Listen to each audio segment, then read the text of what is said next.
奥本海默、华尔街之狼、花月杀手这些电影有什么共同点？就是你看完一定很想尿尿。但除此之外，他们都是用 Kodak Vision Free 电影底片所拍摄完成的。Vision Free 电影底片有 50D、200T、250D 跟 500T 4种。左边的数字代表是感光度，右边的英文字母则代表是色温。D 代表就是 Daylight， 表示底片适合在日光环境下拍摄。T 代表是 Tungsten 钨丝灯，表示底片适合在室内暖黄光环境下拍摄。透过本身比较敏感的蓝色感光层去平衡室内的暖黄色温。也不是说 200T 或 500T 就不能在白天中拍摄，只是因为低色温色系的关系，严格来说在白天拍需要使用矫正滤镜，如果没有用的话，就会看起来比较偏蓝冷色调。但我觉得这也是看个人喜好，我自己是蛮喜欢这样色调的。这边是一些我前阵子去日本用 200T 在白天拍摄的照片。我自己觉得加上这个色调之后，照片反而更有我想象中的那种日本感。还是我有种族歧视？那拍电影底片有什么好处呢？这边是一张 Kodak Go 200的特性曲线图 ，X 轴是曝光量 ，Y 轴是底片密度。底片密度开始改变的地方，就代表有细节开始出现。从这张图可以看到 Go 200的曲线 ，X 轴从-2.0到0.25左右是一个漂亮的斜直线，这边就是可用动态范围，是最能清楚呈现细节的部分。那将 X 轴的两个数值相减后为 2.25 勒克斯秒，要换算成我们比较熟悉的档数，换算方式很简单，但我不会，所以用这个计算机，结果大约会是 7.5 档。这代表这一卷底片从最亮到最暗的地方，可以清楚地记录相差 7.5 档左右的亮度细节，也就是有 7.5 档的可用动态范围。再来是 Portra 400专业级底片。Portra 系列是现在市面上所贩售最贵也是动态范围最广的彩色负片，计算后可以看到它大约有12档的可用动态范围。最后是 Vision Free 500T， 这张图柯达有直接帮我们换算好了，可以看到大约是从-3.5档到7档是斜直线，所以大概有10.5档的可用动态范围。250D 跟其他剩下的 Vision Free 底片也是大同小异。那我们再来看看它们之间的价格差异。Kodak Go 200一卷市面上大约330元 ，Portra 400一卷差不多要600多到700。Vision Free 分装片无论是 200T、250D 或 500T， 根据你找到的分装店家，大概会落在215到260元之间。另外我也加入 Stainless Steel 比较，因为它是跟 Vision Free 一模一样的东西，只是去除碳层而已，但是售价却是 Vision Free 的超过2倍。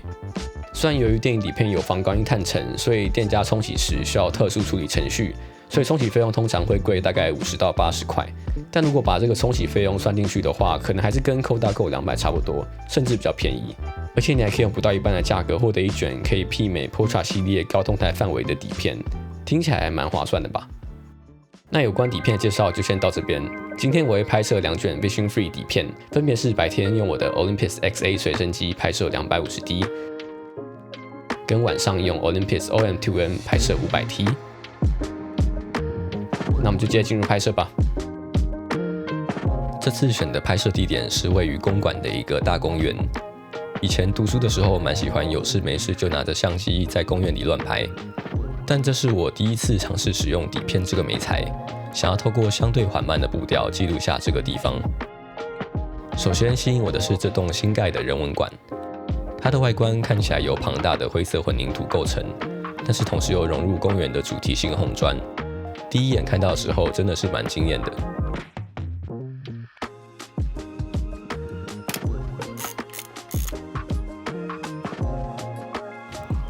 接着穿过椰林走到行政大楼附近，刚好看到树影打在建筑上，中间形成一个狭窄的光区，我觉得蛮漂亮的。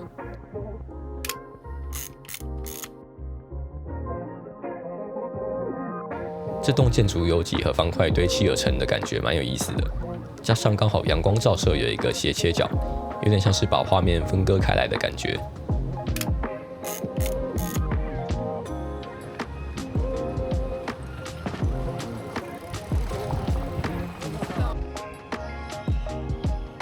走到左联大楼靠近馆院这边，看到了一个很大片的树影打在墙上入口处，刚好有一个人准备走进去。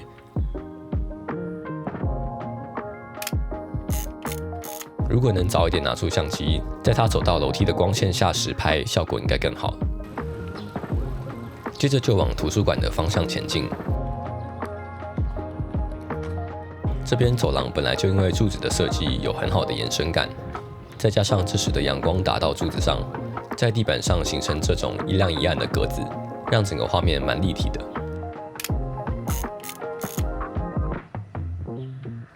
刚好拱门的影子在草地上形成一个个半圆形，觉得也蛮可爱的。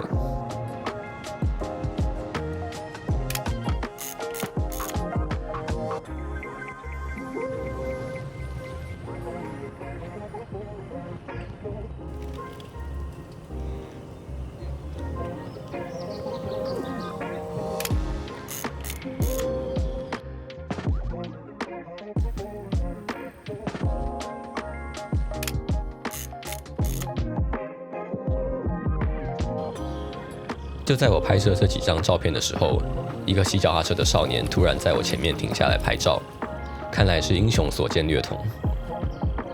我自己觉得很轻啊，你那还是更轻。我们互相交换把玩了一下。我说相机，他用的是一台叫 Agate 18K 的半格底片相机，没有测光表，也不用电池，比我的 XA 还轻巧，很有意思。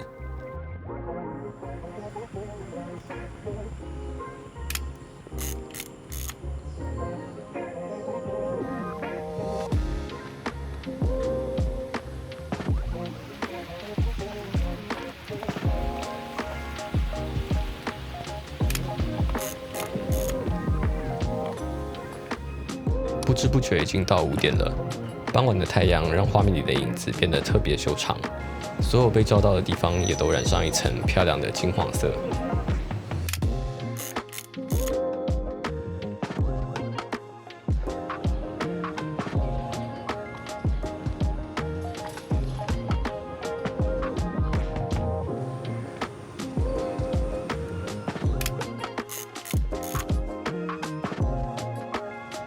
趁着要没光以前，再绕回人文馆拍最后一张照片。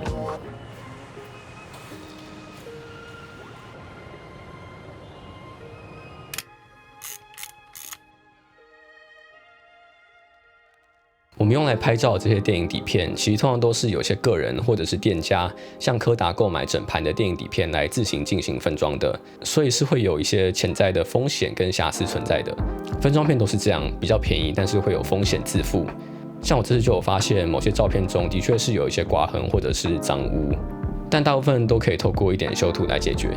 所以还是建议大家购买时挑选自己比较熟悉的店家，或者是多方尝试看看哪一家的品质比较稳。另外，柯达也在去年推出了新的 AHU Vision Free 底片，也就是说，它把原本的防光晕碳层去除掉，利用它新的防光晕涂层技术来取代。那这种 AHU 底片也会逐渐取代市面上原本的 Vision Free 底片。那这个对底片摄影玩家有什么影响呢？因为 AHU 没有防光晕碳层的关系，所以店家冲洗的时候不需要特殊处理程序，可以直接用一般的 C41药水去冲洗，所以冲洗费用会比较便宜，而且也不用找专门处理的店家。虽然说目前看起来网络上 AHU 的底片还是稍微贵了一些，但是衡量进去比较便宜的冲洗费用，结果也是差不多。我个人是还没有拍过这卷新的 AHU 底片，但如果你有试过的话，不妨在底下留言告诉我你的使用经验如何。晚上我来到了公园里的棒球场，我觉得这些绿色的铁栏杆、网子还有板凳，搭配深红色的泥土蛮好看的，想试试看能不能用500T 拍下来。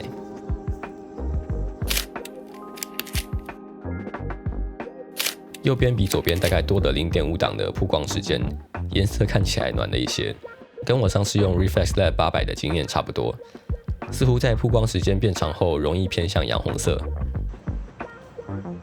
接着走到体育馆侧边的小路，有一个景象马上抓住我的目光。透过体育馆旁边的窗户，可以看到一个又一个圆形的亮点。这个我推测是体育馆内走廊的灯光，透过馆内遍布的这种圆形窗户穿透出来的样子。我试着调整一下位置，想尽量让每一个方形窗户都对上一个圆形。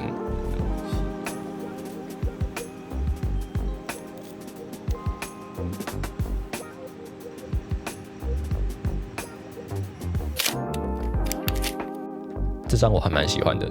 除了方形跟圆形的几何组成之外，地上脚踏车拉长的影子也让画面变得更有趣了。后来在拍第2张的时候，曝光到一半，路灯就关了。而且我还是有里面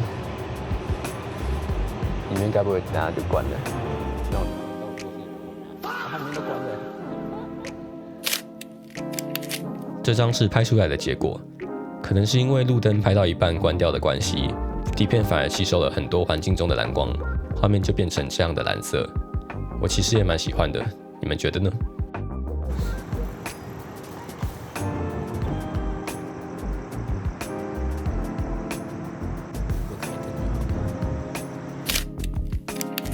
我觉得这张是走一种手滑不小心按到快门的美感。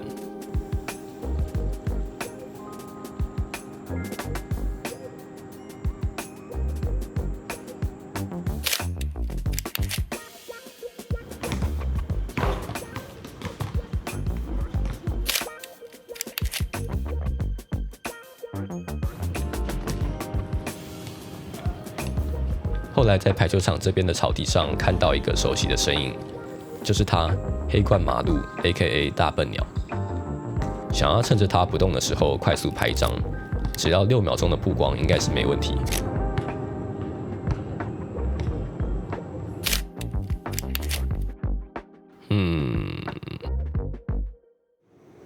晃到醉月湖附近，发现这栋楼刚好吃到旁边建筑物的光线，圆弧形的转角在光线下看起来特别立体。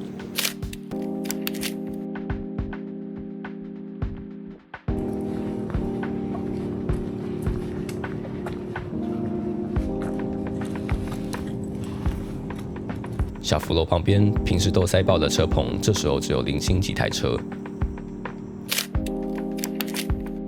我蛮喜欢这个木质车棚的结构感，而且这些脚踏车造型的护栏也因为没有车了，可以看清楚它们的全貌。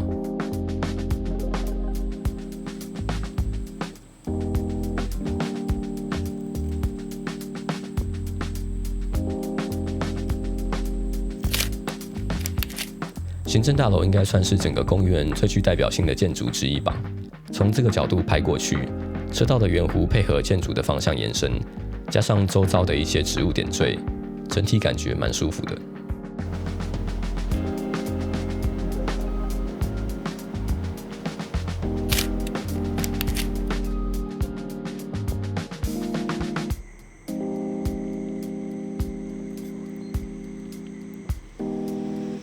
在路上，我看到一盏颜色特别蓝的路灯，让我想到 William Verbeek 在 LA 记录的紫色路灯。这些路灯因为 LED 的涂层脱落的关系，所以从原本的白色变成蓝紫色。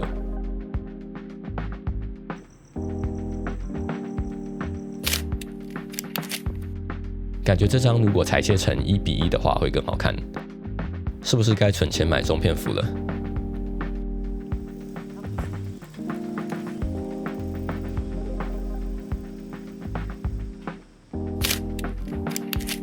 我喜欢画面左侧建筑的屋檐突出的角落，跟左下角水泥圆角的草地，好像画了一个 S 型。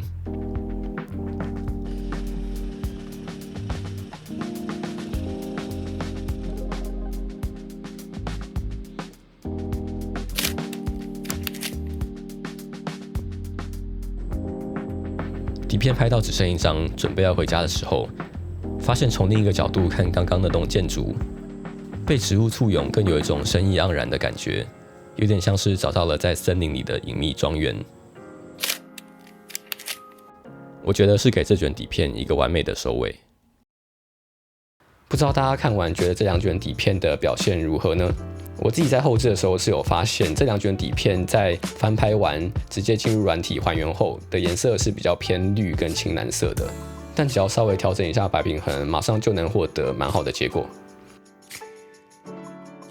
500T 在夜晚光比大的环境表现也蛮好的，可以同时呈现不少的亮部跟暗部细节。像这几张我原本看店家扫描档高光都已经爆了，但我拿回来发现细节完全都是存在的。所以说，在一个底片价格爆炸时代，拍电影底片看起来是不是一个不错的选择呢？那我们今天的影片就到这边，很感谢大家的观看。那也欢迎在底下留言告诉我你的想法。如果喜欢这支影片的话，也麻烦帮我按赞跟订阅。那我们下次见。